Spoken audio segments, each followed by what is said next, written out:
ನಮಸ್ಕಾರ ವೀಕ್ಷಕರೇ, ಅಕ್ಷಯ ಅಡುಗೆಗೆ ಸ್ವಾಗತ. ನಾನಿವತ್ತು ಮಾಡುತ್ತಿರುವುದು ಒಣಮೀನು ಸಾರು.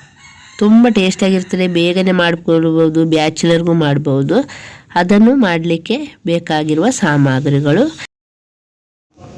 ಇಷ್ಟರವರೆಗೆ ನಮ್ಮ ಚಾನಲನ್ನು ಸಬ್ಸ್ಕ್ರೈಬ್ ಮಾಡದವರು, ಹೊಸದಾಗಿ ನಮ್ಮ ಚಾನಲ್ ನೋಡೋರು ಪ್ಲೀಸ್ ಸಬ್ಸ್ಕ್ರೈಬ್ ಮಾಡಿಕೊಳ್ಳಿ. ನಾನಿವತ್ತು ಒಣಮೀನು ಸಾರು ಮಾಡುವಂತಿದ್ದೇನೆ. ನೀವು ಯಾವ ಒಣಮೀನು ಬೇಕಾದರೆ ತಕ್ಕೊಳ್ಬಹುದು. ನಾನು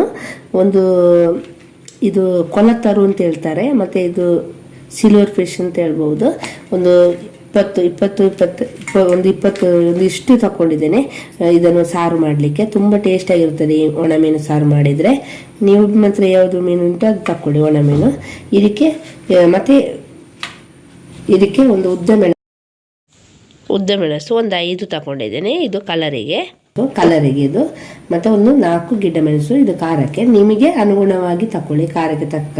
ಮತ್ತು ಈ ಸ್ಪೂನಲ್ಲಿ ಒಂದು 3 ಸ್ಪೂನ್ ಆಗುವಷ್ಟು ಕೊತ್ತಂಬರಿ, ಒಂದು 3 ಎಸಳಾಗುವಷ್ಟು ಬೆಳ್ಳುಳ್ಳಿ, ಒಂದು 1/4 ಟೀ ಸ್ಪೂನ್ ಸ್ವಲ್ಪ ಸಾಕು ಕರಿಮೆಣಸು, ಒಂದು 1/4 ಟೀ ಸ್ಪೂನ್ ಆಗುವಷ್ಟು ಮೆಂತೆ, 1 ಸ್ಪೂನು ಇಲ್ಲಾಂದರೆ ಒಂದು ಅರ್ಧ ಸ್ಪೂನ್ ಬೇಕಾದ್ರೆ ತಗೊಳ್ಬೋದು ಜೀರಿಗೆ, ಮತ್ತು 1 ಕಪ್ ಆಗುವಷ್ಟು ತೆಂಗಿನ ತುರಿ, ಒಂದು ಸಣ್ಣ ತೆಂಗಿನಕಾಯಿದು ಒಂದು ಅರ್ಧ ತಗೊಂಡಿದ್ದೇನೆ, ಅರ್ಧ ತೆಂಗಿನ ತುರಿ ತಗೊಂಡಿದ್ದೆ, 1 ಕಪ್ ಬೇಕಾದ್ರೆ ತಗೊಳ್ಬೋದು. ಮತ್ತು ಒಂದು ನೀರುಳ್ಳಿ ಹೀಗೆ ಕಟ್ಟು ಮಾಡಿಟ್ಟಿದ್ದೇನೆ, ಮತ್ತು 1 ಟೊಮೆಟೊ. ನಾನು ಮಾವಿನಕಾಯಿ ಹಾಕಿ ಒಣಮೀನು ಸಾರು ಮಾಡೋದು. ಮಾವಿನಕಾಯಿ ಸಣ್ಣ ಪೀಸು ತಗೊಂಡಿದ್ದೇನೆ. ನೀವು ಹುಳಿ ಜಾಸ್ತಿ ಉಂಟು ಹೇಳಿದರೆ ಸಣ್ಣ ಪೀಸ್ ತಗೊಳ್ಳಿ.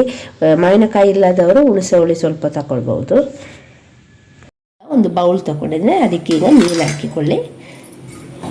ನಾನು ನೀರು ಹಾಕಿಡ್ತಿದ್ದೇನೆ. ಇದು ಸ್ವಲ್ಪ ನೆನೆಲಿಕ್ಕೆ ಹಾಕಿಡಬೇಕು, ಆವಾಗ ಮೊಸರು ಬಾಣಲೆ ತಗೊಂಡಿದ್ದೇನೆ.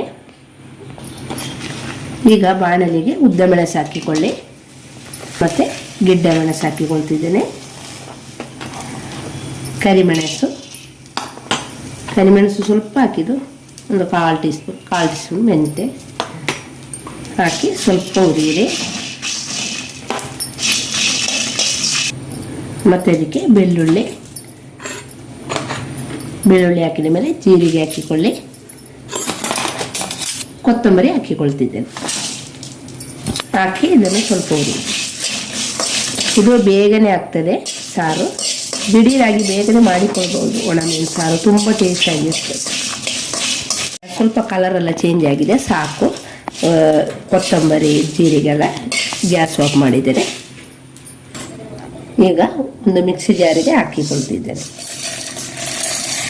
ಈಗ ಒಂದು ಅರ್ಧ ಸ್ಪೂನ್ ಆಗುವಷ್ಟು ಅರಸಿನ ಹುಡಿ ಹಾಕಿಕೊಳ್ತಿದ್ದೇನೆ. ನಾನು ಮಾವಿನಕಾಯಿ ಹಾಕುವ ಕಾರಣ ಮಾವಿನಕಾಯಿ ಮತ್ತು ಒಂದು ಟೊಮೆಟೊ ಹಾಕ್ತೇನೆ, ಅದಕ್ಕೆ ನಾನು ಹುಣಸೆ ಹುಳಿ ಹಾಕೋದಿಲ್ಲ. ನೀವು ಮಾವಿನಕಾಯಿ ಇಲ್ಲ ಅಂತ ಹೇಳುವವರು ಹುಣಸೆ ಹುಳಿ ಸ್ವಲ್ಪ ಹಾಕಿಕೊಳ್ಳಿ, ಇದಕ್ಕೆ ಒಂದು ನೀರುಳ್ಳಿ, ತೆಂಗಿನ ತುರಿ, ಇದನ್ನು ಆದಷ್ಟು ನೈಸ್ ಆಗುವಾಗೆ ಕಡಿಬೇಕು. ಈಗ ಇದಕ್ಕೆ ನೀರು ಹಾಕಿಕೊಳ್ಳಿ. ಈಗ ನೀರು ಹಾಕಿ ಆದಷ್ಟು ನೈಸ್ ಆಗುವಾಗೆ ಕಡಿಬೇಕು.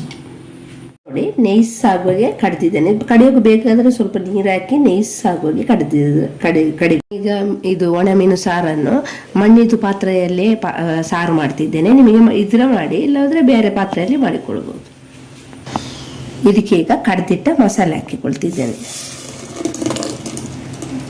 ಈಗ ಜಾರಿಗೆ ನೀರು ಹಾಕಿಕೊಳ್ತಿದ್ದೇನೆ. ಈಗ ನೀರು ಹಾಕಿದ್ದೇನೆ. 1-1.5 ಗ್ಲಾಸು. ತುಂಬ ತೆಳು ಬೇಡ, ತುಂಬ ದಪ್ಪ ಬೇಡ. ಮತ್ತು ಈ ಪಾತ್ರೆಯಲ್ಲಿ ಮಾಡಿದ್ರೆ, ಮಣ್ಣಿದ್ದು ಪಾತ್ರೆಯಲ್ಲೆಲ್ಲ ಮೀನು ಸಾರೆಲ್ಲ ಮಾಡಿದರೆ, ಒಣ ಮೀನು ಮತ್ತು ಹಸಿ ಮೀನೆಲ್ಲ ಸಾರೆಲ್ಲ ಮಾಡಿದರೆ ಬೇಗ ಹಾಳಾಗಲಿಕ್ಕಿಲ್ಲ. ನೋಡಿ, ಇಷ್ಟು ದಪ್ಪ ಇದ್ರೆ ಸಾಕು. ತುಂಬ ತೆಳುವಿಲ್ಲ, ತುಂಬ ದಪ್ಪ ಇಲ್ಲ, ಒಂದಿಷ್ಟು ದಪ್ಪ ಇದ್ರೆ ಆಯ್ತು. ನಿಮಗೆ ತಕ್ಕ ಹಾಕಿಕೊಳ್ಳಿ. ಇದಕ್ಕೆ ನೀರುಳ್ಳಿ ಹಾಕಿಕೊಳ್ತಿದ್ದೇನೆ. ನೀರುಳ್ಳಿ ಹಾಕಿದ ಮೇಲೆ ಟೊಮೆಟೊ ಹಾಕಿಕೊಳ್ತೀನಿ. ಮತ್ತೆ ಇದರೊಟ್ಟಿಗೆ ಮಸಾಲೊಟ್ಟಿಗೆ ಬೇಯಲಿ ಇದು ಮಾವಿನಕಾಯಿ ಹಾಕಿಕೊಳ್ತಿದ್ದೇನೆ. ಉಪ್ಪು ಜಾಸ್ತಿ ಹಾಕೋದಿಲ್ಲ, ಸ್ವಲ್ಪ ಹಾಕ್ತೇನೆ. ಮತ್ತೆ ರುಚಿ ನೋಡಿ ಹಾಕಿಕೊಳ್ಬೋದು. ಎಂತ ಕೇಳಿದ್ರೆ ಮೀನು, ಒಣ ಮೀನಲ್ಲಿ ಉಪ್ಪಿರ್ತದೆ, ಹಾಗೆ ನಾವು ಸ್ವಲ್ಪ ಉಪ್ಪು ಹಾಕಿಕೊಳ್ತೇವೆ. ಮತ್ತೆ ಬೇಕಾದ್ರೆ ರುಚಿ ನೋಡಿ ಬೇಕಾದ್ರೆ ಹಾಕಿಕೊಳ್ಬೋದು. ಮತ್ತೆ ಮಸಾಲೆ ಒಳ್ಳೆ ಕುದಿ ಬರಲಿ.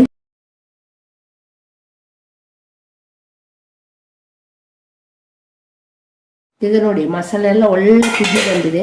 ಮಸಾಲೆ ಎಲ್ಲ ಒಳ್ಳೆ ಕುದಿ ಬಂದ ಮೇಲೆ ಈಗ ಮೀನು ಒಂದು 2 ಸಲ ಒಳ್ಳೆ ತೊಳೆದಿದ್ದೇನೆ. ಮೀನೆಲ್ಲ ಹಾಕಿಕೊಳ್ಳಿ. ಈಗ ನಾನು ಮೀನು ಹಾಕಿದ್ದೇನೆ. ಮೀನು ಹಾಕಿದ ಮೇಲೆ ಒಮ್ಮೆ ಹೀಗೆ ಮಿಕ್ಸ್ ಮಾಡಿಕೊಳ್ತಿದ್ದೇನೆ. ಈಗ ಈ ಮೀನು ಹಾಕಿದ ಮೇಲೆ ಮೀನಿನೊಟ್ಟಿಗೆ ಮಸಾಲೆ ಒಟ್ಟಿಗೆ ಒಳ್ಳೆ ಕುದಿ ಬಂದು ಮೀನು ಮತ್ತೆ ಅದೆಲ್ಲ ಬೇಯಲಿ, ಟೊಮೆಟೊ ಮಾವಿನಕಾಯಿ. ಈಗ ಮೀನು ಹಾಕಿದ ಮೇಲೆ ಸ್ವಲ್ಪ ಹೊತ್ತಾಗಿದೆ. ಮೀನು ಬೇಯ್ತದೆ. ಸಣ್ಣ ಮೀನಾದ ಕಾರಣ ಬೇಗ ಬೆಂದೋಗ್ತದೆ, ಬೇಗ ಬೇಯ್ತದೆ. ಸ್ವಲ್ಪ ಹೊತ್ತಾಗಿದೆ. ಈಗ ಮಸಾಲೆ ಒಟ್ಟಿಗೆ ಒಳ್ಳೆ ಬೆಂದಿದೆ. ಇವಾಗ ರುಚಿ ನೋಡಿಕೊಳ್ಳಿ, ನಿಮಗೆ ಬೇಕಾ, ಉಪ್ಪು ಬೇಕಾ, ಸಾಕಾ ಅಂತ. ನಾನೀಗ ರುಚಿ ನೋಡಿ ಸ್ವಲ್ಪ ಉಪ್ಪು ಹಾಕಿಕೊಳ್ತಿದ್ದೇನೆ. ಸ್ವಲ್ಪ ರುಚಿ ಈಗ ರುಚಿ ನೋಡಿ ನಾನು ಉಪ್ಪು ಹಾಕಿದ್ದೇನೆ. ಉಪ್ಪು ಹಾಕಿದ ಮೇಲೆ ಈಗ ಒಮ್ಮೆ ಮಿಕ್ಸ್ ಮಾಡಿಕೊಳ್ಳಿ. ಮತ್ತೆ ಈಗ ಒಮ್ಮೆ ತೆರೆದು ಹೀಗೆ ಕುದಿ ಬರಲಿ. ನಾನು ಗ್ಯಾಸ್ ಆಫ್ ಮಾಡ್ತಿದ್ದೇನೆ. ಈಗ ಒಣ ಮೀನು ಸಾರು ರೆಡಿಯಾಗಿದೆ. ನೋಡಿ ವೀಕ್ಷಕರೇ, ಎಷ್ಟು ಚೆನ್ನಾಗಿದೆ ಒಣ ಮೀನು ಸಾರು. ತುಂಬಾ ಟೇಸ್ಟ್ ಆಗಿರುತ್ತದೆ, ಬೇಗನೆ ಮಾಡಿಕೊಳ್ಬಹುದು. ನಿಮ್ಮ ಮನೆಯಲ್ಲಿ ಒಮ್ಮೆ ಮಾಡಿ ನೋಡಿ. ನಮ್ಮ ಚಾನಲ್ ಲೈಕ್ ಮಾಡಿ, ಶೇರ್ ಮಾಡಿ, ಸಬ್ಸ್ಕ್ರೈಬ್ ಮಾಡಿ, ಪಕ್ಕದಲ್ಲಿರುವ ಬೆಲ್ಲೈಕನನ್ನು ಕ್ಲಿಕ್ ಮಾಡಿ. ನಿಮ್ಮ ಅಭಿಪ್ರಾಯವನ್ನು ಕಾಮೆಂಟಲ್ಲಿ ತಿಳಿಸಿ. ಧನ್ಯವಾದಗಳು.